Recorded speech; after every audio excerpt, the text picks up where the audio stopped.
இப்போ வரைக்கும் கட்டடம் கட்டப்பட்டால் எங்கள் குடும்பம் நல்லா இருக்கும்ல, இருக்கிற மெம்பர்ஸ் எத்தனை பேர் இருக்காங்க இன்னும் எங்களுக்கே தெரியல, பட்டியலே இன்னும் வரல. அத்தனை மெம்பர்ஸ் குடும்பங்கள் நல்லா இருக்கும்ன்ற நோக்கத்தில் நாங்கள்லாம் குரல் கொடுத்துருக்கோம். இப்போ நீங்கள் சொல்கிற விஷயம், இந்த விஷயத்துக்கு குரல் கொடுத்தீங்களான்னு கேட்டிங்களே, அந்த மாதிரி பல விஷயத்துக்கு குரல் கொடுக்க வேண்டிய சூழ்நிலை வந்துருச்சு. நீங்கள் சொல்கிற அடிப்படை அந்த ஒரு உறுப்பினர் கார்டே இல்லைன்னு நீங்கள் சொல்கிறீங்களே, அதுக்கு அது தவிர்த்து நிறைய விஷயங்கள் இன்னும் இருக்குது. நாங்கள் ஏன் இந்த விஷயத்தே வந்து அரசியல் ரீதியாக நீங்கள் வந்து அரசியல் பின்னணி இருக்குது அப்படின்னு சொல்கிறாங்க. முதல்ல இந்த கட்டடத்துக்காக நாங்கள் குரல் கொடுக்கறது, அது நடந்தால் நல்லது நடக்கும்னு இருக்கும். அதுக்கப்புறம் தான் நிர்வாகத்தில், ஏன்னா தேர்தல், அதான் சார் சொன்ன மாதிரி தேர்தல் வந்து வேறு வழி இல்லாமல் சந்திக்க வேண்டிய சூழ்நிலை. தேர்தலில் நின்று அந்த பதவி மோகத்தில் நாங்கள் நிற்கலை, வேறு வழி இல்லை. தேர்தலில் நின்று ஜெயிச்சாதான் நம்ம இப்போ வரைக்கும் குரல் கொடுத்த அந்த விஷயம் நிறைவேறுமா அப்படின்ற நம்பிக்கையில் தான் நிற்கிறோம். அது வந்ததுக்கப்புறம் நீங்கள் சொல்கிற ஒவ்வொரு விஷயமும், உறுப்பினர் கார்டுலேருந்து எல்லா விஷயங்களும், எங்கள் மனசில் பட்ட விஷயங்கள், அவங்க சொன்ன சில விஷயங்கள் எல்லாமே சேர்ந்து அது நிறைவேறும்ன்ற நம்பிக்கை எங்கள் எல்லாருக்கும் இருக்குது. இல்லை சார், நீங்கள் அதான் இல்லை ஒரே ஒரு நிமிஷம் நான் முடிச்சிடுறேன். அன்றைக்கி வந்து பொதுக்குழு, நான் என் வாழ்க்கையிலே பொதுக்குழு நான் வரேன் 2013 உள்ளே வரும்போது நாங்கள் பேசணுன்னு ஆசைப்பட்டோம். அதெல்லாம் விட்டுருங்க, அது வந்து பேச விடலை, அதெல்லாம் நாங்கள் அது பெரிய ஒரு விஷயமா எடுத்துக்கல.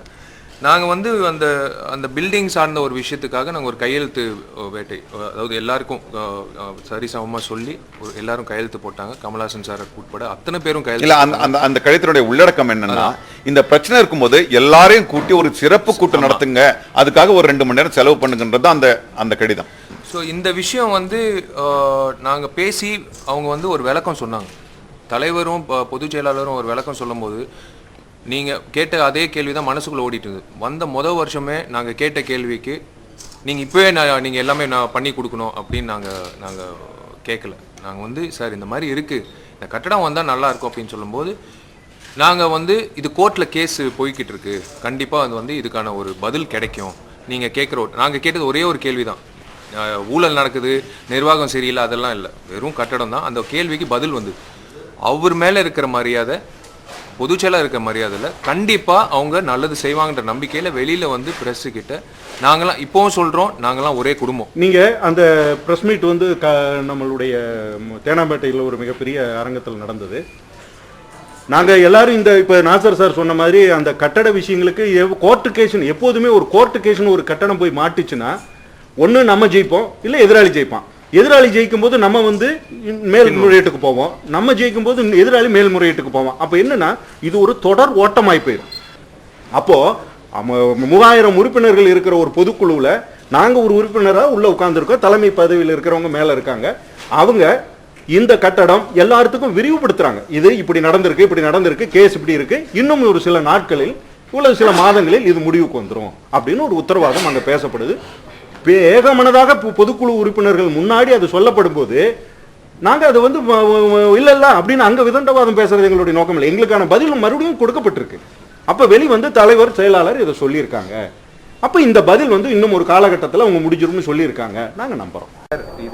இது வந்து நாங்கள் வந்து யாருமே தூண்டி விட்டு நீங்கள் இந்த அணியில் வந்து நீங்கள் வந்து இருக்கணும், அந்த அணியில் அவங்க இருக்கணும், எங்களுக்கு வேற 2 அணியாக இருக்கக்கூடாதுன்னு தான் நாங்கள் ஆசைப்படுறோம். இப்போவும் நாங்கள் சொல்கிறோம், எங்க தலைவரும் பொதுச் செயலாளர் வந்து இந்த பில்டிங், அந்த எஸ்பிஎஸ் சினிமா இது டீல ரத்து செஞ்சு நம்ம நீங்க சொல்ற மாதிரி அந்த பில்டிங் வாங்க எல்லாம் சேர்ந்து கட்டலாம்னு சொன்னார்னா நாங்களாம் எலெக்ஷன்ல நிக்க மாட்டோம். இல்ல நாங்க சொல்ற மாதிரி பில்டிங் வேண்டாம். இப்ப பிரச்சனை ஃபைனல் டிக்ளரேஷன் எப்படி இருக்கணும்னா, நம்ம ஏதோ நல்லது செய்ய நினைச்சோம், இதுல சிக்கல்ல மாட்டிக்கிச்சு, தேவையில்லாம நம்மளே பிரிஞ்சு போய் கஜா அமைச்சர் ஒருத்தர் குற்றச்சாட்டு பண்ணிட்டு இருக்கோம். இதை முடிச்சுக்கிட்டு இதை வாட் நெக்ஸ்ட் 0 பாயிண்ட் கொண்டு வந்து ஒரு ஆரோக்கியமா எல்லாம் ஒரு டீம் போட்டு சீரியஸா எல்லாத்தையும் கொஞ்சம் விவாதிச்சு வாட் நெக்ஸ்ட்னு, அந்த அளவுக்கு வருமானம் இல்லைனாலும் எந்த அளவுக்கு வருமானம் தரக்கூடியது முடிவெடுப்போம் அப்படின்னா அது இதை சொல்றதுக்கு எவ்வளவு என்ன ஆயிரும் சார். மதுரை நிகழ்ச்சியை முடிச்சுட்டு அடுத்தது கரூருக்கு வந்திருக்கோம். மேற்கொண்டு நிறைய அத்தனை ஊர்களுக்கு போறோம். ஏன்னா எலெக்ஷன் வந்திருக்கு. எலெக்ஷன் வந்து அடுத்த மாசம் அறிவிச்சிருக்காங்க. இது தென்னிந்திய நடிகர் சங்கமோட ஒரு முக்கியமான ஒரு விஷயம் நடக்க போகுது. தென்னிந்திய நடிகர் சங்கத்துல ஏகப்பட்ட குற்றச்சாட்டுகள், அந்த விஷயம் சார்ந்த நிறைய கேள்விகள் எழுப்பணும். அது 2013ல பொதுக்குழுல வந்து நாங்க முதல் தடவையா போய் கேள்வி கேட்கணும்னு ஆசைப்பட்டோம். அது வரைக்கும் நாங்க போல, அது எங்க தப்பு. ஆனா அது தப்புன்னு சொன்னதுக்கு அப்புறம் நாங்க சும்மா இருக்க முடியாது. நாங்க நாடக நடிகர்களுக்காக தான் நாங்க வந்தோம். எங்க குடும்பம் நல்லா இருக்கணும்னா நாங்க இவ்வளவு தூரம் வந்து எங்க குடும்ப பிரச்சனை நடுவுல கொண்டு வந்து இவ்வளவு தூரம் பேசணும்னு அவசியம் இல்ல. ஆனா மற்ற விஷயத்துல ஒரு குடும்பம் தான். ஆனா ஒரே ஒரு விஷயம், அந்த கட்டடம்ன்ற விஷயம் நாங்க சொன்ன விஷயம். நம்மளுக்கு சார்ந்த ஒரு கட்டடம் கட்டினா எம்ஜிஆர் அவர்கள் மற்றவர்கள் எல்லாம் கட்டினா அதே கட்டடம் கல்யாண மண்டபம் உட்பட ஒரு பிரிவியூ தியேட்டர், அந்த நாடக ஹால், அந்த வகையில ஒரு கட்டடம் கட்டினா நாங்க இல்ல அந்த 3000 அங்கிட்ட சொல்றாங்க.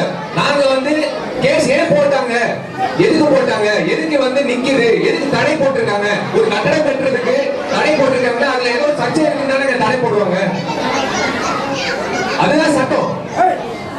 இப்ப என்ன ஒரு கொடுமையான விஷயம்னா, யாருக்குமே இங்கிட்ட இல்ல, மதுரையிலும் கேட்டோம், இங்கிட்டும் கேட்டோம், அத்தனை உறுப்பினர்கள் கேட்டோம், எதனால கேஸ், எதனால வந்து பில்டிங் கட்டடம் கட்டாம இருக்கு. சரி, எங்களுக்காக தான் நாங்க வந்து முன்னுக்கு வந்திருக்கோம், உங்களோட நலனுக்காக தான் நாங்க வந்திருக்கோம். நீங்க எல்லாரும் நல்லா இருக்கணும். அந்த ஒரே ஒரு உங்க குடும்பம், நீங்க, இந்த கலை எப்பவுமே சந்தோஷமா நீடிச்சுட்டே இருக்கும். ராஜரவி வந்து இவனுக்கெல்லாம் பதில் சொல்ல தேவையில்ல, இவங்க எல்லாம் ஒரு ஆளே இல்ல, எல்லாம் 3000 ஓட்டு நாங்க, எங்க ஓட்டு. ஆனா ஒரே ஒரு விஷயம் எனக்கு புரியலங்க, எங்க தலைவர் வந்து ஒரு பேட்டியில வந்து ஏன் என்ன வந்து அணுகல, நான் அவ்வளவு அப்ரோச்சபிள், ஏன் என்ன வந்து சந்திக்கல, ஏன்னா என்கிட்ட வந்து இந்த மாதிரி ஒரு விஷயம் வாங்க, இந்த மாதிரி பேசினா நான் கண்டிப்பா ஏதோ சொல்லியிருப்பேன் அப்படின்னு ஒரு பேட்டியில சொல்றாரு. இன்னொரு பேட்டியில விஷால் கேள்விகளா பதில் சொல்லணும்னு அவசியமே இல்லைன்றார்.